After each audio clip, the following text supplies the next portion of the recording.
Fellow viewers, we are going to be talking on bad food combinations. There are some foods that when you combine, it's going to create you some serious problems. And it's unfortunate we are versed in a society with special habits we admire and even appreciate, thinking it's best for us to practice. That can lead to these problems. And the simple formula I will give you here is not a list of different varieties of food, but rather I will just give you a plan, a formula of the types of foods not to combine. The first is protein and sugar. Protein and sugar. We should stay away from such combinations. Like what you see that happens locally in Cameroon, they say you take granules, you add sugar, it gives you a sticky combined piece. What do you see there? It's sticky. It's difficult to separate the two externally. What will happen internally when it gets into your system? That sticky property extends within your system and creates a problem. We call that glycation. Now, when you combine proteins, I will not limit it only to granules and sugar. You see that like you take bread and you eat with beef. It's also going to give you a similar result because bread is a combination of sugars, the cube of sugar and the flour itself that is sugar, alongside the tea you take, alongside the beef you combine with it is wrong. You are going to create such scenarios or situation which I consider as health hazard. We should avoid proteins and sugar combination. We should also avoid protein and fats. Protein and fat. You take beef and you put it in deep fry oil is another example of a situation where you encourage glycation.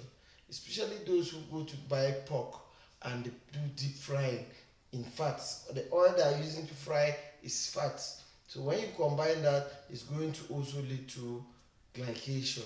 And what do we consider this? H is advanced glycation end product. That's what is going to come out from the combination of any of these two. So there are a lot of things for us to consider.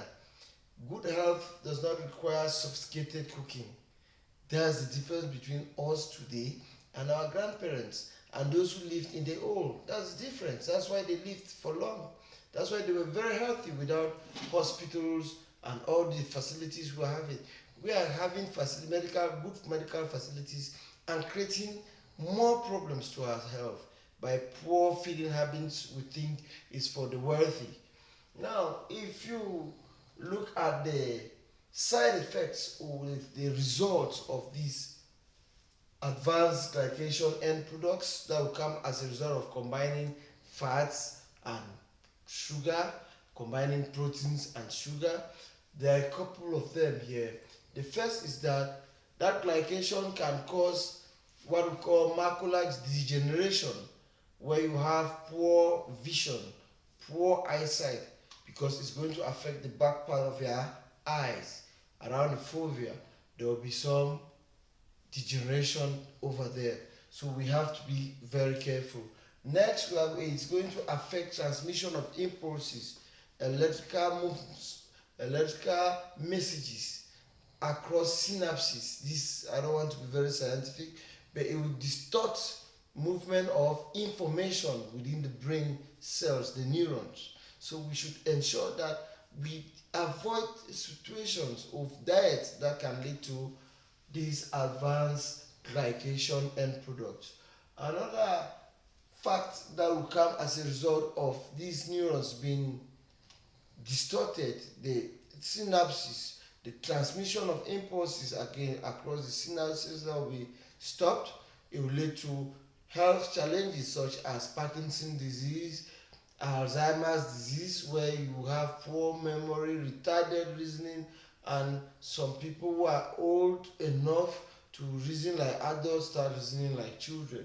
All those factors contribute to that.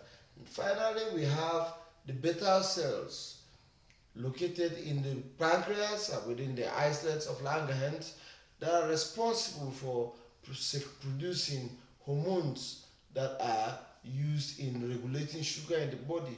This is being affected by glycation. When glycation affects these beta cells, it increases our chances of having diabetes. So we should watch out with our diet. We ensure we don't combine foods rich where they are rich in protein and fats. Either of them combine with sugars. Protein sugar no, fat sugar no. We discourage such combination of foods. I advise that you go for research to find out on what I just told you. I am not saying that you should go contrary to the recommendations of your doctor. This is just for educational purposes. If you benefited or enjoyed seeing, then I'll say you give a thumbs up. But I will not say goodbye without telling you that we can reduce this effect of glycation using the garlic. Garlic is a very strong food. I always say this. It is anti-cancerous, antibacterial, antifungal, antiseptic. It also helps to regulate blood pressure. It helps to prevent glycation from taking place. So we say it is an anti-glycation substance. So if you go for garlic, it should not be the fresh garlic. It should be aged garlic. The older the garlic, the more healthier and medicinal it is. It's more effective. And people complain of the pungent smell. You can sip a tablespoon or two of lemon juice after consuming the garlic. And garlic must always be taken with food. You don't take garlic with empty stomach. Thanks for watching.